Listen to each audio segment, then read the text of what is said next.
This is the Work Smart Hypnosis podcast session number 274. Curtis Ryals on HypnoEthics. Welcome to the Work Smart Hypnosis podcast with Jason Linett, your professional resource for hypnosis training and outstanding business success. Here's your host, Jason Linett. Welcome back to the program. It's Jason here with a fantastic conversation with Curtis Ryals, direct from Madison, Wisconsin. And Curtis began his career in hypnosis the way that many of us did it, by getting a master's degree in bioethics.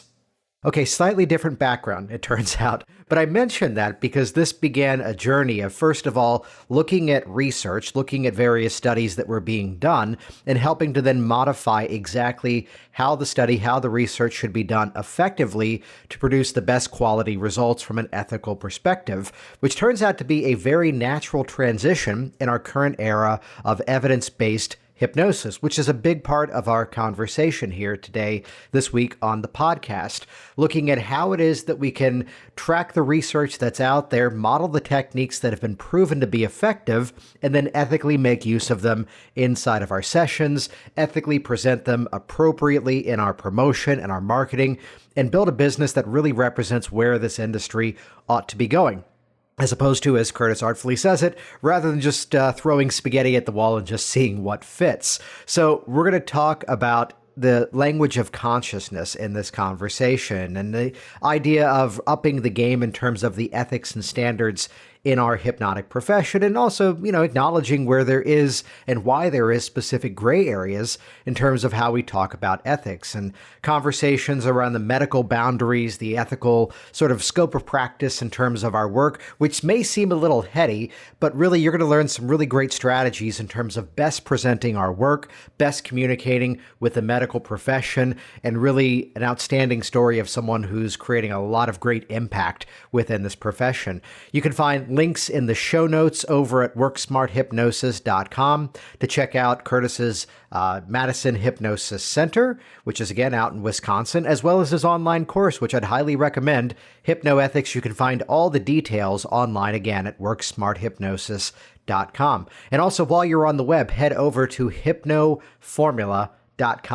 I've seen a lot of people out there struggling in terms of either starting up or really restarting their businesses in response to everything COVID-19 and coronavirus. So I've put out a free webinar presentation, only about 20 minutes long, all about the strategies that I've workshopped for you in terms of ethical pricing models and exactly how to build high value programs for your clients. Plus, as a bonus inside of that presentation, getting into the details of exactly how we can do some of this evidence-based modeling inside of our work to best present valuable programs to our potential clients. You can get that for free by heading over to hypnoformula.com. But again, you can link directly off of that from the show notes at worksmarthypnosis.com. And with that, let's jump directly into this phenomenal conversation. Here we go. Episode number 274, Curtis Ryals on HypnoEthics.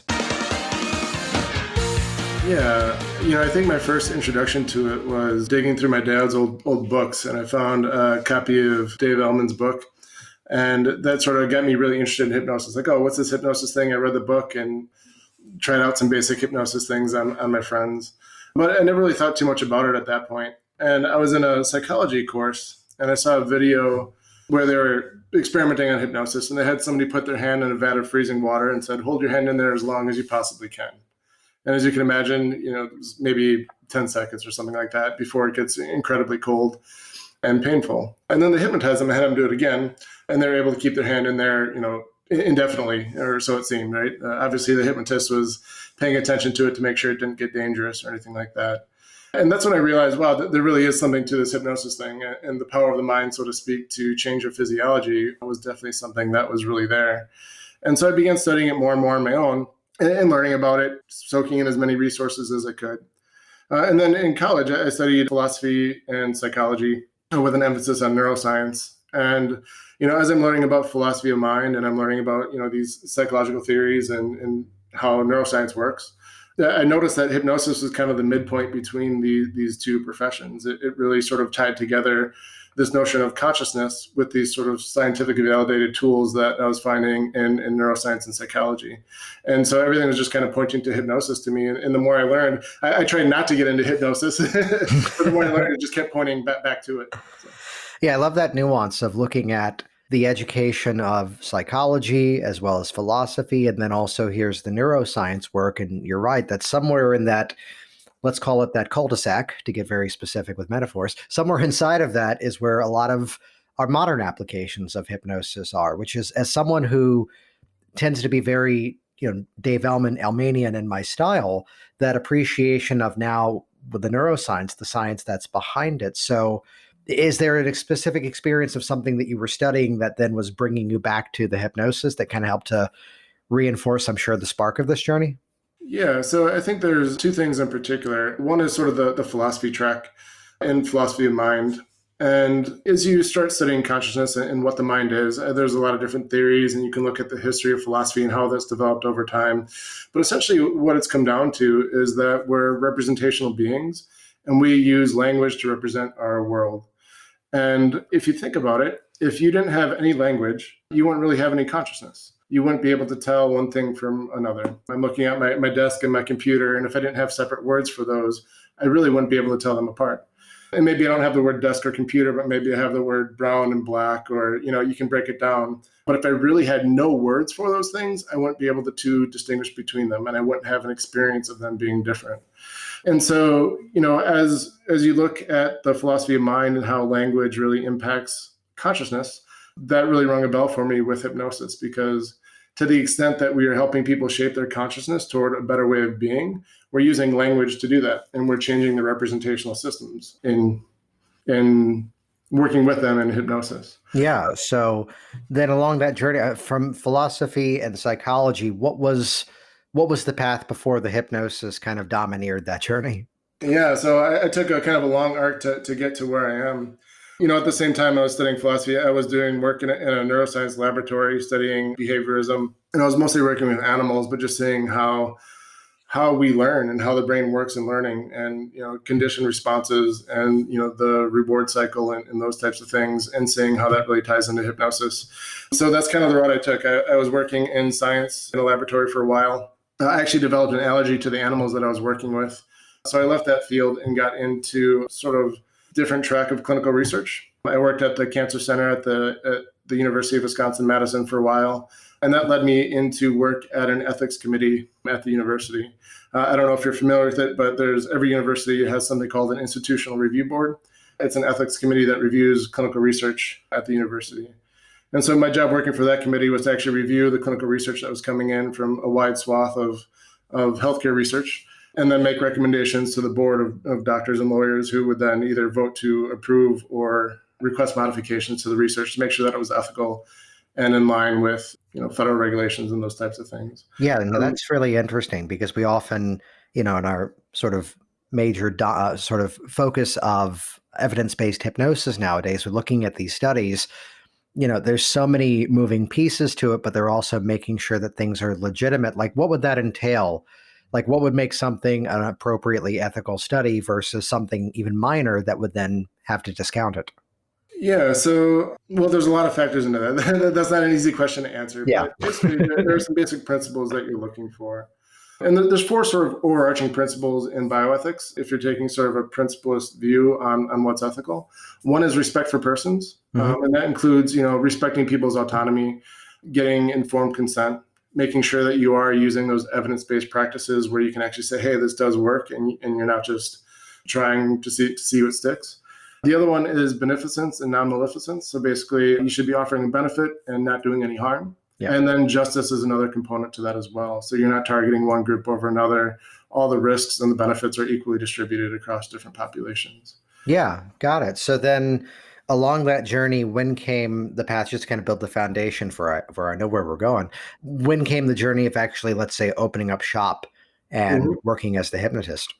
So along this whole arc over which I've traveled, hypnosis has always kind of been a passion of mine. I've been studying it. I was kind of doing it informally here and there over the years. And then it was about 5.5 years ago, when I decided, you know what, I can make this work. And I opened up shop. And it would start off as a side thing. So I was working full time. I was actually in grad school at the time, and I just figured it was a good opportunity to open up shop. So I opened up an office and started doing it more formally, marketing myself, and it continued to grow from there. Nice. So is there a specific, let's say, specialty that you tend to focus on, or kind of a little bit of everything? Or what's that focus in the office? Yeah, so everybody says you should niche down. So if I am asked what I specialize in, I say anxiety management, and that is true. That is my favorite thing to work with, and I think that I have some unique techniques that I use in that context. But that being said, I do just about everything. I think most hypnotists are open to doing most things. I don't limit myself only to anxiety management, but I think the market, at least around here, tends to support stress and anxiety management, weight loss, and stop smoking. So those are kind of the big three that I focus on. Yeah. I also do some work with the Cancer Center. I have some connections there, and I get referrals from them to help people with pain management or stress around cancer diagnosis and those types of things. Yeah, nice. Which you hinted at something there, just to elaborate on that. The advice often is pick one thing and do it well. And I tend to say we can actually have multiple, sort of niche markets, like as you mentioned, but looking at it from the idea that it's where the marketing message that's going out, that's what needs to be niched down. So, on the website, maybe different tabs for different things is the easiest way to explain that. So where I wanted to bring a lot of this conversation to is something that I've heard you speak on and heard you say some really good things around, but it's that experience of, well, let's go through this in order. What is it that you got your master's in? So my master's degree is in bioethics. Yeah. So give us the sort of thumbnail sketch of what that is. Essentially, it's medical ethics, right? And like I said, I was working with the board at the UW for clinical research and basically doing ethical analysis of clinical research. And, a lot of what bioethics is about is making sure that both patients or clients in the context of hypnosis are well protected, and that the profession as a whole is setting ethical standards to adhere to so that we can increase professionalism, so that we can establish our relationship with society in a way that's trustworthy. Yeah, which a huge need for that, of course, with medications. And there's always some sort of ethical component. There's a code of ethics for practically every hypnotic association that's out there. Though wanted to get together with you and share this conversation just to really look at some of the principles as to what we do. So what would you say? Let's kind of start from the top down. Is there a bigger perspective, a larger message of ethics that you think needs to be delivered to this profession? Like, what's sort of that overriding mission statement of all of this? Yeah, so the reason that I am working to bring ethics into hypnosis, I mean, like you said, everybody has a code of ethics, but that doesn't tell you really what to do in certain situations. Yeah. It doesn't really help you problem solve. It doesn't help you think ethically.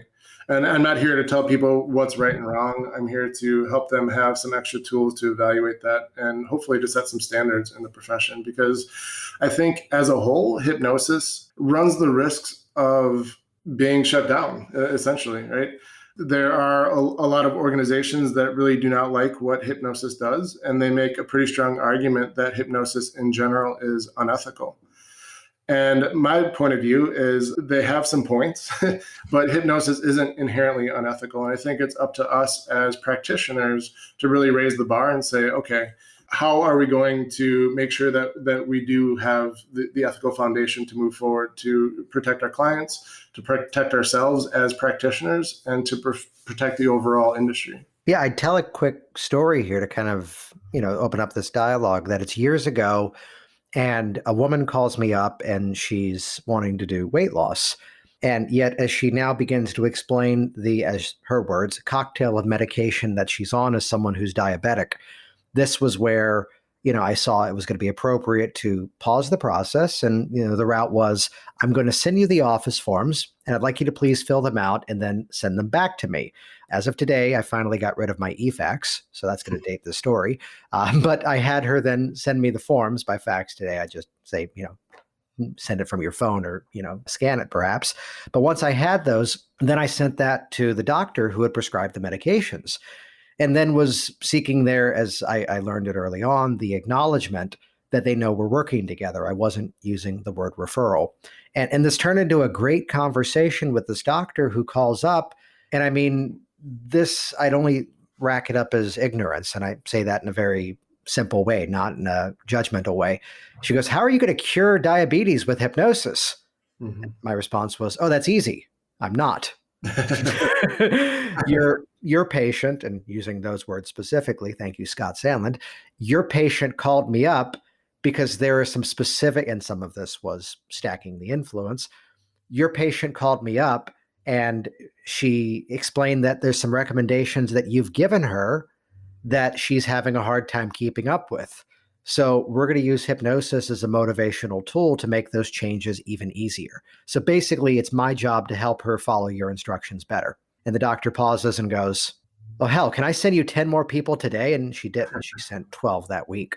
So, this kind of does draw that line as to how, I was seeking the permission. I was showing the doctor that I had permission to make that contact because they filled out a form for that.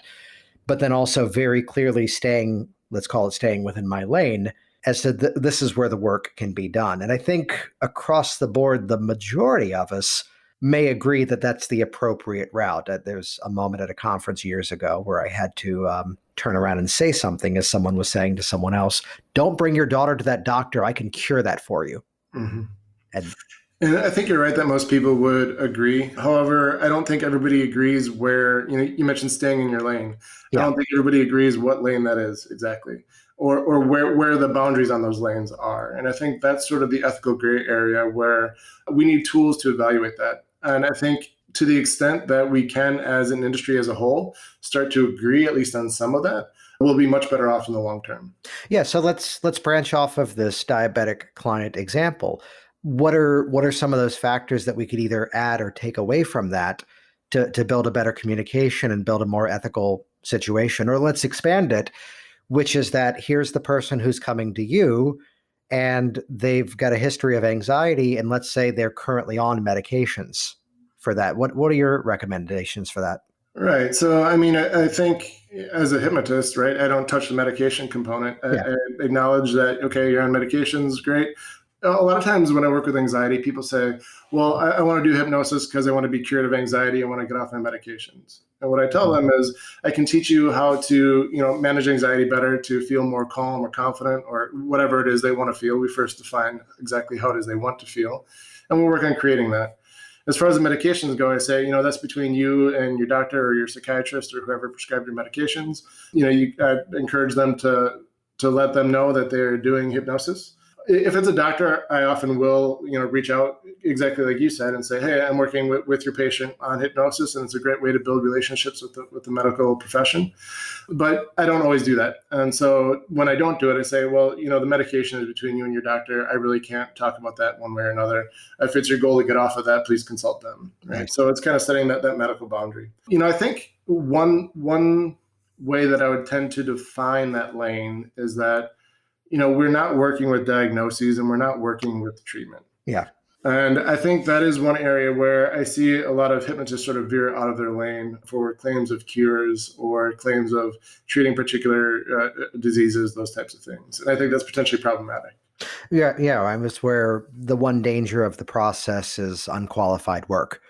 And even at the level of confidence that I feel with what I do, I am sending referrals nonstop. I'm often saying to someone, hey, I don't think I'm a match for that. I had someone the other day that was calling for her daughter. And the situation was, and the timing of it is why I kind of, set off to the side and said, well, do that first. And then if there's more need for help, then give me a call. That they were wanting to come in for this specific ongoing issue at the time the medication was being rebalanced. Mm-hmm. And I'm going, well, think back to your science classes in high school. It's better to have one control, rather than doing all these things all at once and we're not able to track what exactly is helping. Right. That, I tend to say that I'm evolutionary in nature, that the many medications that are out there are still around because for some of the people, some of the time they work, which means that like anything else for other people, other times it's not the fit. But I'm doing the same thing that you're mentioning there of, well, as a non-medical person, it's not my job to diagnose or treat that. So if you're looking to adjust that, that's clearly a conversation with your doctor. Makes sense? It does. And I agree. And I think, oftentimes where the problem is that anybody, not just hypnotists, but hypnotists in particular in this case, often have very strong opinions about medication, or if they should or should not be on it, or what mental health is and how do you define that. And I think it's really important not to bring those opinions into your sessions with your clients. Yeah. And really kind of leave that to them and the medical professionals, and speak only to hypnosis and what you have to offer along those lines. Yeah, I think that tends to be the biggest thing. And one of the major components that I teach is help your client with the issue that they hired you for. Mm-hmm. Surprisingly, that hedges off a lot of the problems. Where I've told this story on here before, the guy who came into my office and said, I smoke because I'm bipolar. And it was a referral, and we were never addressing the bipolar disorder because everything was instead about the stop smoking. Now, as soon as that was part of the experience, I'm realizing that the labeling of the issue, as Michael Elner used to say, the learned helplessness, that this thing equals that. So instead, let's change the thinking around it. So we weren't changing the actual situation. It was instead the belief structure around it was as far as we went. Right. And, interestingly, it's not only the opinions of the hypnotists around those things, it's the opinions of your clients as well. I mean, I think a tricky example is where somebody comes into your office and they say, well, I don't believe in medication. I've been on it for 5 years and I just stopped abruptly. I'm not going to go back to my doctor because I don't trust them and I don't want to hear what they have to say. And instead, I just want to work with you and I expect you to cure me. Right. That's a very interesting case for. I want to point out, you said they said that in the office. In my world, they're not going to make it to the office. Right. But I mean, you can see where there's sort of this gray area. And on one hand, I think a hypnotist could actually very well help an individual in that situation. Yeah, absolutely. But there's some ethical issues there, right? And I know some hypnotists would absolutely jump into that and say, if that's what you want to do, that's fine. Other hypnotists would sort of raise a red flag and say, okay, let's take a step back before we jump into this. Now, I've got a very specific example of that, which again, here comes my disclaimer. I do not moderate these medications, and I'm neither saying it was good or bad. I showed a video clip one time at a class where Ron Esslinger out of Tennessee did a demonstration of glove anesthesia, and the volunteer, this is in his pain course for those who have it, the volunteer happened to be pregnant, which was not what the demo was about. And at the end of it, he goes, and you can use this technique however you like, however you're going to deliver that baby, whether you have an epidural, whether you have it naturally. This technique, just lay your hand on your belly and just send that comfort down throughout your abdomen. And half the room derailed. How dare he suggest she get an epidural? And I'm like, okay, can we rewind the clip back and watch this again? Right. Because he did say, however you want to have it. So this client was in, and so again, no commentary as to whether the medication is good or bad. It's just a thing that's out there that most stuff you could read on Ambien says, don't just stop taking it. There's a tapering off. And I did not know the client had decided, because she slept so well as a result of what we had been doing, that she just stopped. And she had just stopped the night before. And in the office, very clearly, something wasn't right. And it was this sort of careful moment of just having to ask, what's different since the last time we were here? And as soon as she hit that specific that, oh, I just stopped taking it a few days ago. Oh, well, did you stop? Did you taper off? What did you do? I think, and I'm not really qualified to make this assessment, it seems like you might be responding to something. So I think let's call off today and call your doctor, which there actually was a specific issue in terms of the medication. And I'm convinced that as effective as hypnosis is, that wasn't the right route in that moment. Yeah. And so I'm of the opinion that hypnosis is actually very safe in general, but that doesn't mean that there aren't any risks, right? I mean, I think that's a clear example of what a risk might be. Well, I think the risk is, sorry to jump in. I think the risk is, again, back to unqualified work of trying to fix something that we're not qualified or we're not the ideal option to address. Right. Which is where it goes back to it's the individual, not the hypnosis is the issue. Right. Yeah. Sorry. So, and I mean, undergoing hypnosis is generally safe, although there are some weird case studies about some things that happen under hypnosis. But again, it's more of an opportunity cost, right? She gained so much from hypnosis, she was able to sleep, but then there's this other treatment going on that needed to be tapered off in a way where just jumping into that so quickly was harmful, right? And so that's actually one of the critiques against the hypnosis profession, is that as hypnotists, we're not qualified to evaluate those situations properly to ensure the most safety. So then outside of, let's say, scope of practice, what are some other ethical considerations we should be aware of? Well, I think again, it comes down to risks and benefits. Opportunity cost is one. So, if somebody is coming to you for a problem and you're trying to help them, I mean, I think it's okay to use hypnosis to help them in any way that you know how. But there may be a certain treatment out there that is better for them and more effective. Hypnosis is wonderful and it has a lot of applications, but it's not magic and it doesn't work for everything all the time, 100% in any way, right? So I think a big part of it is not overselling hypnosis and what it can do, while at the same time setting expectations for success with what you do choose to work with somebody on. That's a great point. So how do you ride that balance? Part of it is I limit what I work with. So Yeah. there's a lot of people that come in to see me, and I make it very clear that while hypnosis may be able to help, I'm not the proper one to see for that. So I kind of limit a lot of the things that would be overselling hypnosis to begin with, and I really narrow my focus to things that I know are successful and that I can work with well. Occasionally, I will work with people sort of out of the box, and I'll tell them up front, well, this isn't something that I typically work with. If you want to try it, I'm happy to work with you. Usually, if it's a medical thing especially, I make sure that they are working with a medical team first, and I'm not their only source of treatment for this. Yeah. And then I tell them, we'll see what happens. Hypnosis can be really useful for a lot of things. I don't know what the outcome is going to be, but I'm willing to work with you as long as you find it useful. And I think that's a very nice, transparent way of saying that. That's nicely stated that, I'll do something similar and maybe try to, create a correlation of, well, it's kind of like this other situation that I see. And we can use those methods and see how well it goes. I'm trying to remember, there was a specific client years ago that was calling up for something of that sort of unexplained medical nature. And, was asking, I'm trying to remember the one I often go back to was the woman who the husband's jaw was clicking when he ate and the sound was driving her crazy, and she's asking, have you done that before? And I had to respond, I'm like, no. And let me just put it out there. If anyone else tells you they've worked with this many times over, they'd have to be lying because that's weird.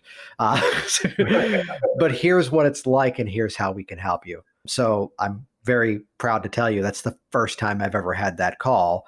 Yet here's what it's similar to, and that'll likely be effective. And it was. Right. And, I think that ties into another ethical issue about evidence-based practices. Yeah. And it's always fun having internet arguments about this because there's a lot of varying opinions about evidence-based practices. And we had talked about this a little bit last week in the Train the Trainer course. And that was basically, this idea that if you are not using evidence-based practices, you really have no idea what the outcome is going to be. And if somebody is going to give a true informed consent, meaning they understand the potential risks, they understand the potential benefits, and they're making a rational decision about whether or not they want to work with you, they need to have the proper information about what the likelihood of success is going to be. And the only way to do that is to really use techniques that have been tested. Now, that doesn't mean that there's no room for experimentation. That doesn't mean that there isn't an art to applying these validated techniques.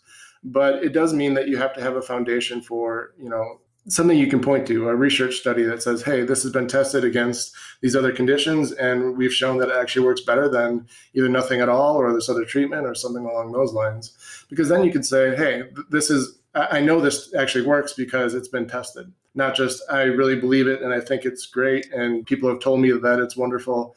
And I think, most hypnotists say, well, my clients tell me it works, so I don't need to use evidence-based practices. Well, I don't know about you, Jason, but my clients tell me a lot of things. And while I give them the benefit of the doubt most of the time, I also take what they tell me with a grain of salt. And I don't know any hypnotist who's going out there and getting objective measures, measuring the success of the techniques that they've used. Right. And that's one of those factors, which I'll tell you what I struggled with first in terms of the evidence-based movement of things, which the answer I'll go ahead and state first is that, yes, it's evidence-based. So, for example, if I'm looking at a specific study, if I track something down on scholar.google.com, or maybe go deeper and actually buy the entire study, it's going to reference things that we would recognize that we do as hypnotic techniques, themes of mindfulness. I'm going to hold back from using the term visualization. Instead, just going to call it outcome-based connective work, because visualization is just the category of connecting someone with the outcome. Mm-hmm. Most of the world calls it visualization. We know not everyone's visual, so let's not get hung up in that conversation. But let's throw that into the mix. And we can see the techniques, But we as the practitioner may not be, let's go scientific method on this, using the exact same process verbatim that they used in the study, right? Mm-hmm. So there is a bit of gray area in the evidence-based to at least acknowledge, well, these are the techniques that do have research around it, but still, this is what often is different from, and correct me on this, because this is part of what you did, that from the research study, there's a little bit more of a rigid structure versus in the office, the client says something and that makes you go, oh, they're speaking in a metaphor of this technique I know I can do. Let me do that. Where there is still a dash of artistry to it, but at the core of it, we perhaps should be as much basing on the evidence as we can. Yes, and I agree. And, if you are as rigid as the research studies are in your practice, you're probably not going to be successful. What happens in a lab doesn't necessarily translate directly into the office, but at the same time, it does provide a proof of concept showing that these theoretical approaches to issues do work. And you're talking about visualization. I mean, one example that I absolutely love is they had people sit down at a computer and they created an avatar of themselves as if they were old. They were elderly at maybe 30 years in the future, 40 years in the future. I don't remember how far it was. And it was an AI computer program that had an avatar that looked just like them, except they were aged. And they had a conversation with their future self in virtual reality. And the people who had that conversation, they saved more for retirement, they ate healthier, they exercised more. They did all these things to really nurture that future self as if it were their present selves. And to me, that's a perfect example for evidence supporting the use of future pacing in hypnosis, right? We don't need virtual reality to do that. We can, use our imagination in the context of hypnosis to have that interaction with your future self. Which that's a beautiful transition to how so many of the techniques that we already make use of in hypnosis appeared elsewhere first. That very few things are actually being invented inside of our industry. It's instead, here's the research that's out there. And if we're going to follow a Dave Ellman model by bypassing the critical faculty of the mind, we can make the technique more efficient inside of hypnosis is really the premise behind a lot of what we do in this profession. Yeah, absolutely. And I think, it's perfectly fine to borrow from other professions and say, all right, what are these principles that are working? How can I incorporate that into hypnosis and use it? That is evidence-based, right? So, it's not necessarily doing exactly what's been done in a research study. It's using those principles to adapt it into the office and using the art of hypnosis to execute it. Yeah. So then in terms of the techniques we've used, we've talked about that. We've talked about, staying within our lane appropriately. What are other factors we should be aware of on the ethical side? Yeah, well, it's interesting. You had mentioned Bob Burnham's coming over for a workshop with you and then in Chicago. And I actually went to the one in Chicago put on by David Ruby and Karen Hand. Yeah. And I was talking to somebody there and I was telling them that I do ethics training in this type of stuff. And like, ethics? What would I need to know about ethics for? That's ridiculous. And then we were talking some more and she just kind of started conversation, raising all these ethical issues that she had experienced over the years and weren't even aware that they were ethical issues for herself. And she did her best, right? But she really didn't know what she didn't know. Mm-hmm. And some of the things, she approached it in a very useful way. Other things kind of made me cringe a little bit. But not to say I'm the end all be all, but just, in terms of best practices for things that can happen. So there's a lot around confidentiality, right? Working with children. What if the child disagrees with the parent or the parent disagrees with the child or the parent's overbearing, trying to force some outcome on their child that they don't want? I mean, how do you negotiate that in the context of a clinic, right? I mean, these are all ethical issues that pop up. Yeah. And of course, not with going into the details of who that was and their name and where they live. Like, what were some of those ethical concerns? I'm trying to remember the conversation. The one that sticks out, and there were several of them, but the one that sticks out was about their child smoking. And it had to do with confidentiality for what the child was telling her and what the parent wanted to know. So she didn't know if she should be keeping the confidentiality of the child or she should be telling the parent about not just the smoking, but the other drug use and the other behaviors that were in the drinking and the other things that were going on that context, or if she should keep that confidential or tell the parent about what was happening. And the parent really wanted to know that information. Yeah. So then in that situation, I'll tell you, that's just like a pre-talk in hypnosis, we can satisfy most of the objections in advance of the session that, the classic of, we can hedge off it didn't work. I heard every word you said if we talk about that inside of the pre-talk. And this is where I say this to the parent of the child in the office, especially the teenager.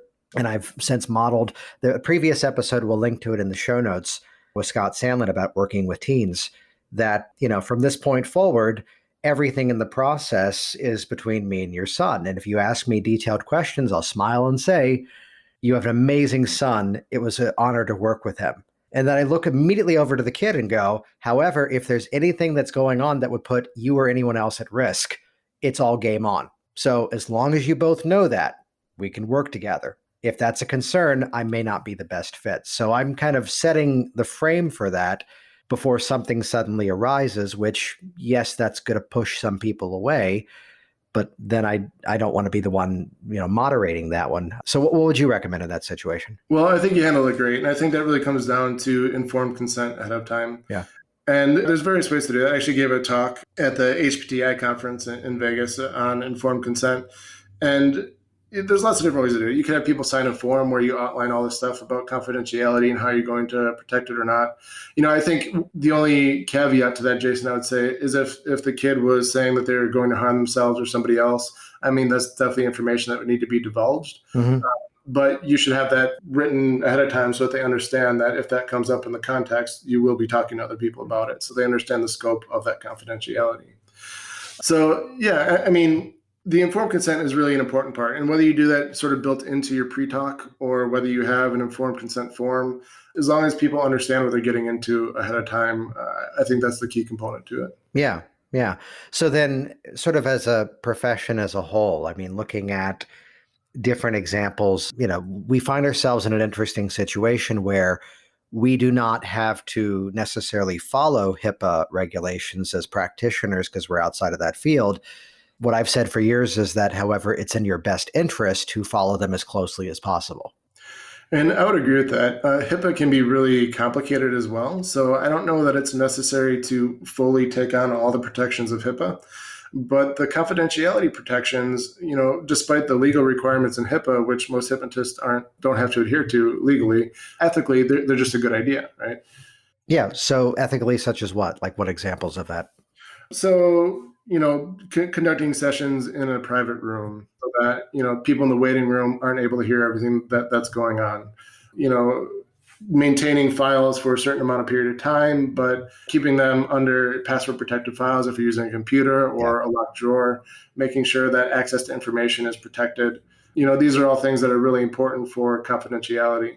And, especially if you're collecting sensitive information on an intake form. And I would actually generally recommend not to do this, but I know that some people do. They collect, drug use or alcohol use or just other sensitive information that people have. You really want to make sure that you have a means to keep that safe and protected.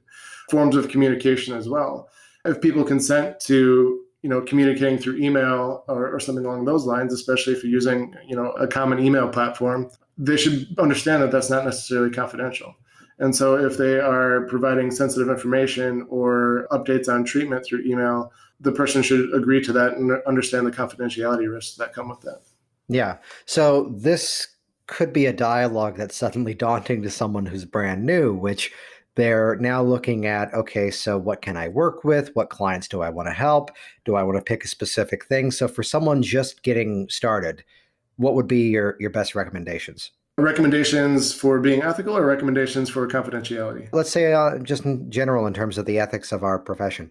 Yeah, so I think first and foremost, really kind of think through what your process is and inform the individuals that you're working with ahead of time of all the potential risks, all the benefits, and the confidentiality protections so they can really understand what they're getting into.